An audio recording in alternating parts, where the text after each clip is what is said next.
मदद करती हैं। और जो काम दिल्ली को पिछले 15, 20, 25 साल से रुके हुए थे, उनके ऊपर निरंतर उनकी हर रोज कम से कम ऐसे 2-3 विषयों पे बैठक होती है। और मेरे पास भी जो डिपार्टमेंट है सबकी लगभग 2 बार बैठक वो ले चुकी है। तो मैं आपको बताना चाहता हूँ कि मेरा दिल्ली की मुख्यमंत्री रेखा गुप्ता जी का उद्योग के लिए क्या विजन है।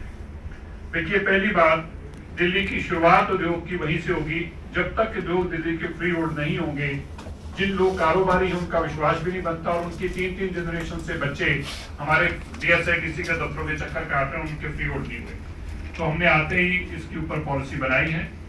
लगभग मेरी पॉलिसी तैयार है। उसमें 3 चीजें हमने की हैं। पहली बात, जो रीलोकेशन है उसको सरकार की पॉलिसी नहीं थी, कहते थे रीलोकेशन के प्लॉट जो है वो हमने सस्ते तब रीलोकेट करने के लिए दिए थे, इसलिए फ्री होल्ड करके इनकी मलकियत नहीं दी जा सकती। हमने इसको रूल आउट करते हुए एक कानून बनाया है कि इनकी मलकियत भी दी जाएगी और वो भी फ्री होल्ड किए जाएंगे और ये रीलोकेशन के अंदर है। हमने जो आपसे पैसे लिए जाते थे उसके अंदर भी बहुत कमी की है। फ्री होल्ड की पॉलिसी को बहुत सरल किया है। जिन्होंने प्लॉट आगे से आगे बेच दिए हैं उनके फ्री होल्ड होने का कोई प्रोसेस नहीं था, क्योंकि वो फ्री होल्ड आगे प्रॉपर्टी है उस पर चलेगी थी पावर टॉर्नी पे। हमने वो भी किया है कि आपसे एक इंडेमनिटी बॉन्ड देंगे, एफिडेविट देंगे, या आपके और उनके बीच में लड़ाई झगड़ा, हमें इसमें कुछ नहीं लेना, हम आपकी वो भी प्रॉपर्टी फ्री होल्ड करके देंगे, चाहे आपने उसको पावर टॉर्न पे लिया हो, चाहे तीसरे मालिक हो, चाहे चौथे मालिक हो, हमारा कोई मतलब नहीं है, प्रॉपर्टी आपकी, आपको फ्री होल्ड करके देंगे। दिल्ली के अंदर पिछले 10 साल से तो खास तौर से कोई डेवलपमेंट नहीं। क्यों? क्योंकि DSIDC के पास कोई पैसा नहीं है, DSIDC के लोगों के पास कोई विजन नहीं है और सरकार आपकी 10 साल तक जो रही है वो नालायकों की सरकार रही है।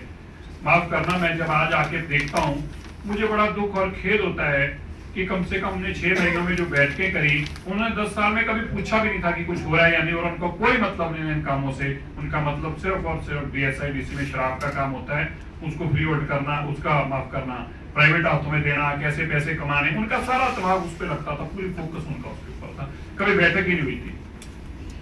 हमने जितने इंडस्ट्रियल एरियाज हैं, 2009-10 में एक पॉलिसी आई थी जिसमें दिल्ली की तब की मुख्यमंत्री शीला दीक्षित जी कंसेंशियर लेके आए थे और उस कंसेंशियर के माध्यम से उन्होंने इसको डेवलप किया था। 2 ऐसे बवाना और नरेला 2 इंडस्ट्रियल एरिया डेवलप हुए थे। उसमें क्या प्रोसेस था, तो उन्होंने एक पॉलिसी बनाई थी, एक एक्ट बनाया था, एक्ट में तब्दीली की थी, डिडॉम एक्ट बनाया था। डिडॉम एक्ट के तहत उन्होंने प्राइवेट लोगों को इन्वॉल्व किया कि आप सारा इंडस्ट्री एरिया को डेवलप कीजिए और जो वन टाइम आपका खर्चा आएगा वो DSIDC आपको एन्युटी के तौर पर साल भर साल देती रहेगी और जो रोज का मेंटेनेंस का खर्चा होगा वो जो लोग लोकल इंडस्ट्री है वो मेंटेन करेगी। उसके बाद इन्होंने उस पॉलिसी को भी खटाई में डाल दिया, ना कोई इंडस्ट्री एरिया पे 1 लाख रुपया लगाया, ना कोई सड़कों का बुरा हाल हो गया। ऐसा हालात बना दिए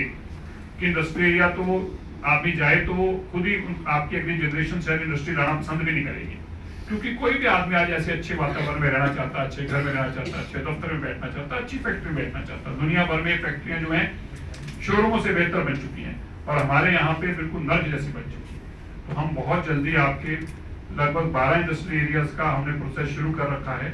इसी साल के अंदर 12 इंडस्ट्रियल एरियाज को हम दोबारा PPP के तहत हम जितने करोड़ रुपए उस पर खर्च आएगा सारा इंफ्रास्ट्रक्चर नया बनाएंगे, सारी सड़कें नहीं बनाएंगे, सारी लाइटें नहीं लगाएंगे, सारी स्ट्रॉन्ग वाटर ड्रेनेज नहीं लगाएंगे और वो पैसा DSIDC करेगी। जो उसका मेंटेनेंस चार्जेस हैं वो आपसे लिए जाएंगे, वो हम टेंडर कॉल कर रहे हैं। जो बेस्ट टेंडर अप्लाई करेगा, मेरा मानना है 20-25 रुपए मीटर के हिसाब से मेंटेनेंस चार्जेस लगभग इस रेट में आना चाहिए। ऐसा मैं मानता हूँ, मुझे एग्जैक्ट आइडिया नहीं है, टेंडर आने को पता चलेगा।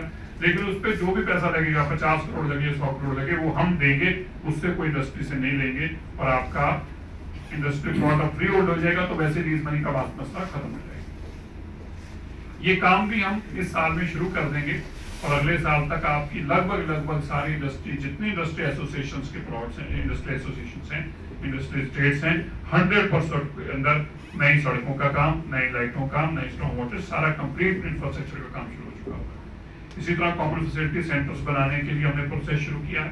एक कम्युनिटी फैसिलिटी सेंटर का हमने अपने डिपार्टमेंट को कहा है कि अक्टूबर नवंबर तक उसके उद्घाटन का इंतजाम करें, वहां पे शिलान्यास करने का। उसके तहत हम आपको कॉमन सर्विसेज के लिए, आप कोई एक्सपोर्ट करना चाहते हैं तो हमारे लोग वहां पे आपको गाइड करने के लिए बैठे रहे हो। आपको फैसिलिटी चाहिए, जो कॉमन इंडस्ट्री एरियाज में फैसिलिटीज की जरूरत पड़ती है, चाहे वो इंफ्रास्ट्रक्चर के रूप में, वो आपको एक ही जगह मिले और उसका खर्चा जो है वो डेवलप करने का हम बेयर करेंगे, उसको मेंटेन करने का, चलाने का वहां की लोकल इंडस्ट्रियल एरिया करेगा, ताकि वर्ल्ड लेवल में जिस तरह से इंडस्ट्री चलती है। अब देखिए, आज मैं अभी जाके देख आया था एक इंडस्ट्रियल एरिया, एनवायरमेंट के काम के लिए गया था, तो मैंने एक इंडस्ट्रियल एरिया को विजिट किया। मैं हैरान हुआ उसको देखकर। यहाँ इंडस्ट्री को पोल्यूशन माना जाता है, पोल्यूशन पोल्यूशन पोल्यूशन के नाम पर इंडस्ट्रियां सारी बंद करा दी गई। किसी ने ये नहीं सोचा कि इस इंडस्ट्री को चलवाना कैसे है, अगर पोल्यूशन देती है तो पोल्यूशन खत्म कैसे करना है।